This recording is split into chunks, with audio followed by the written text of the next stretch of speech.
Chapter 6. David's Miracle. Growing up, all my kids except David were healthy. His cross to bear was a bad case of asthma, and this plagued him all through his early years. The affliction became apparent when he was an infant, just months old. He couldn't exhale, and the attacks became fairly common. Asthma sufferers can get the air into their lungs but can't force it out, and it is unsettling to see someone having an attack, especially a child of your own. His pediatrician administered shots of adrenaline to relieve his gasping. I didn't want to keep taking him in for shots because I had heard this was not too good for a kid, so I was always on the lookout for other ways to deal with it. Not to mention that he screamed like a banshee when jabbed with the needles. Asthma made him miserable. It really ruined his life for several years. In the beginning, he might have an episode every 6 months, but they became more frequent as he got a little older. He'd have attacks at night and would be up, unable to breathe and crying. It was heartbreaking to see because he was an otherwise happy kid.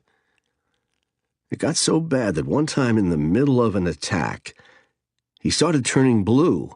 He couldn't breathe out, and Loretta and her sister, both of whom were nurses, stood there saying, "Oh my God!" but doing nothing. Finally, I smacked him on the ass, and he cried, which forced him to exhale, and that stopped the attack.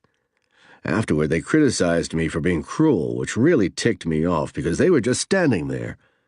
I would have done anything to help him breathe normally again.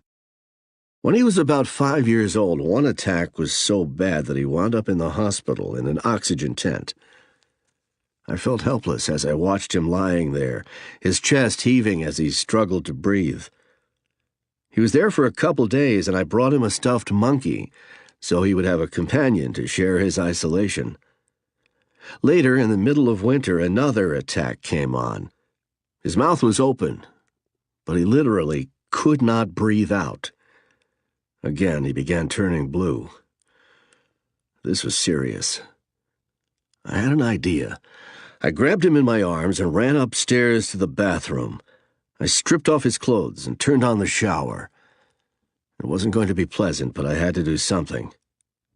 I took off my clothes, too, grabbed David in my arms, and stepped into the shower. I didn't want him to think he was being punished by what was about to happen, so I went in with him. "Listen," I said, "I know this is going to be horrible, but I've got to do something to help you." I was holding him in my arms as the warm water washed over us both. Suddenly I slammed off the hot water, and we were both instantly shocked by a blast of ice-cold water. David's gasp reflex kicked in, and he began panting uncontrollably. So did I, believe me. It was painful for both of us, but the attack was over. I got a big Turkish towel and dried him off. I could feel his racing heart return to normal, and the goosebumps receded. My own fears ebbed as I saw that my little boy was going to be all right. I gave him a kiss, and he was okay after that. I knew these measures were only temporary and that he would suffer another attack, so I was always looking for ways to get at the cause of it. I was only dealing with the symptoms as best I could. The doctor who gave him the adrenaline shots was only treating symptoms, too. I wanted to find out what the hell was causing these attacks that were messing up his life so much. I found out about a specialist and took David to see him. The specialist said that skin tests had to be done. We took off David's shirt, and he stood between my knees facing me. The nurse took a board about a foot square that had more than 30 needles on it and pressed it against his back until each needle drew blood. I witnessed this and thought, "You bastards, this had better result in something positive."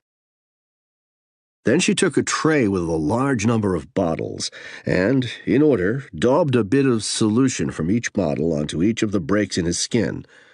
The doctor came in, inspected the reactions, and told us to come back in a couple weeks for the test results. 2 weeks later, we went back, and the doctor's diagnosis did not fill me with confidence. He said that David was allergic to the bacteria in his throat, which made no sense to me at all. From the rather fumbling way the specialist explained it, I got the distinct impression he was grasping at straws. Why were the asthma attacks intermittent and random if the bacteria were in his throat all the time? The specialist did help in one way, though. His diagnosis validated an idea I had been considering, which was that David's asthma attacks were in some way psychosomatic. Sometimes when I saw that an attack was coming on, I took him out to the garage and made him lift weights. Often it would stave off the attack. The idea came to me one day as I thought back to something that had happened to me in the Marine Corps. I had gone to the base dentist for some work on my teeth. A week later, my face began to hurt every afternoon at 4:30. It felt like my face was in an iron mask. Each afternoon, this pain would murder me. I went back to the dentist and he said, "Oh yeah, that's facial neuralgia." He gave me some aspirin and sent me away. He could name it, but he couldn't solve it. The next day at 4:30, my face started killing me again. I knew I had to do something, so I put on my fatigues and walked out to the air station gym. I figured that instead of moping around, feeling pity for myself, I would go take a workout. There was another guy in there, and I said, "You want to lift weights? We can spot each other." We began lifting. He spotted me on a set of bench presses. Then I spotted him. Then he spotted me. Then I spotted him. Then, wait a minute, I thought. My face no longer hurt. The pain had gone away. I just sat there on the bench trying to figure out what the hell had just happened. I came up with a theory. Pain must need your attention to exist. If you can direct your attention away from the pain, it can't continue to exist. Something threatening me like that barbell, which would crush my chest if I dropped it, forced my attention away from the pain, and that caused it to go away. That was the end of the facial neuralgia. I never got it again. Amazing. Years later, something similar happened when I had a bad cold and a fever, and a buddy forced me to go skiing with him. After my third time down the mountain, my cold symptoms vanished entirely. Somehow, I theorized, if you can force your attention away from what is bothering you, it no longer has life, and this reinforced the earlier experience. So when David had an asthma attack coming on, if I caught it early enough, taking him out to the garage and making him lift weights often relieved the attack. Sometimes it would be 32 degrees out there in the garage. I would bundle him up, take him out there, and spot him on the bench press, until he'd say, "I'm okay now, Dad, I feel better." And he would be better. Temporarily. Around that time in 1968, I had a friend named Nelson Sandy who sold cookware with me. One day he said, "Hey, Ron, how'd you like to make an extra $100,000 a year? There's something I'm getting involved in, and you should too. It's called holiday magic." In the 1960s, $100,000 was a fortune. He invited me to a meeting to learn more about it. I got the pitch. It was a cosmetics marketing business, and my immediate reaction was, this is bullshit, because all they were doing was selling distributorships, with no thought of getting products out to the consumers. Holiday Magic was one of the early pyramid schemes and went bust several years later, thanks to the Securities and Exchange Commission and Federal Trade Commission. After the meeting, Nelson and I went to a bar for a couple drinks. He told me more about it, and the next thing I knew, I had become intensely curious. I said to myself, this just could work. So I got involved. For a $5,000 investment, I became what was known as a master distributor. Here is the way the scheme worked. The more product you bought, the bigger the discount you got. The idea was to sell product to distributors under you and pocket the difference between your price and what you charged them. You would keep recruiting distributors under distributors and making income off the difference. There is really nothing wrong with the concept, except that everybody knows these schemes never work, though that conclusion did not dawn on me until later. Later on, in 1969, 3 other distributors and I formed a so-called Holiday Magic corporate team. We were all good talkers and good at convincing others to buy into holiday magic. One evening, we were holding an opportunity meeting at the Mallard Inn to recruit other distributors. A member of our team was talking to a guy named Mike Hess, while I stood a couple steps away talking to someone else. At one point, Mike said, "Yeah, I want to get involved in this because I am a Scientologist and we believe in experiencing everything." I overheard his remark and turned to him. "What did you just say? What is a Scientologist?" I pinned him down and made him talk to me about it for maybe 30 minutes. The word itself interested me. I had never heard it before. He told me that Scientology was about helping people become more able in life. There were other good philosophies, he said, but the difference with Scientology was that it offered practical things you could do to help yourself. One of the things he told me was that if you become a Scientologist, you never have to take another aspirin again. That really piqued my curiosity. "What do you mean by that?" "Well," he continued, "if you get a headache, the way you get rid of it is look at yourself in the mirror and give the headache to the person in the mirror." Wild idea, right? You meet some people in life and their invariable response will be to scoff. "Nah, that's never going to work." But I've never been a close-minded individual. I've always been open to new ways of thinking or of viewing or experiencing life. The other thing Mike told me that day was, if you don't have a mirror handy, do this.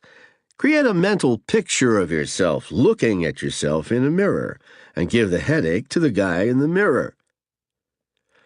Sometime later, I was driving in South Jersey and realized that I did have a headache. I thought to myself, I'm going to try this. I checked around me to make sure there was no traffic nearby, and then I made a mental picture of myself, looking at myself in a mirror. I gave the headache to the guy in the mirror. Lo and behold, my headache went away. "Hang on a second," I said to myself. "I need to check this out. This is no bullshit. This is something different. This is unlike anything I've ever experienced in my life." Therein lies the rub. A person who is a Scientologist or who has some familiarity with the subject will understand what occurred at that moment. A person who is not a Scientologist will be absolutely convinced that I was swayed by a coincidence or talked myself into it. Regardless of anyone's interpretation, that actually did happen to me. I had Mike's phone number, so I called him and told him I would like to find out more about this.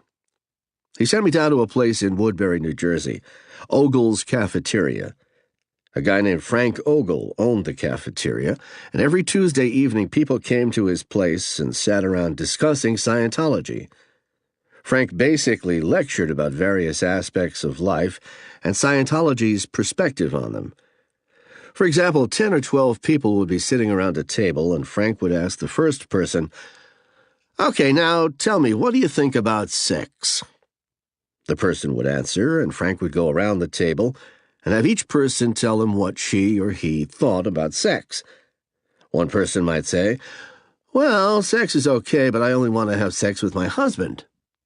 Another might answer, "I worry about it a little because I might pick up a disease." Someone else might say, "I'm shy in a relationship." Then he would take something handy like salt and pepper shakers and a coffee cup and say, "Okay, this is you," placing the salt shaker on the table, "and this is what you think about sex," placing the pepper shaker in front of the salt shaker. "And this is sex itself," moving the coffee cup in front of the pepper shaker. What you think about sex is your case. In other words, all the person's mental reactions, attitudes, and so on about sex. Then he would say, "Sex just is." That made sense to me. People's thoughts about life are not the same as looking at life directly. The next week, Frank would take up another subject. After he was through talking, we would do different exercises to improve our ability to look at life and improve our communication.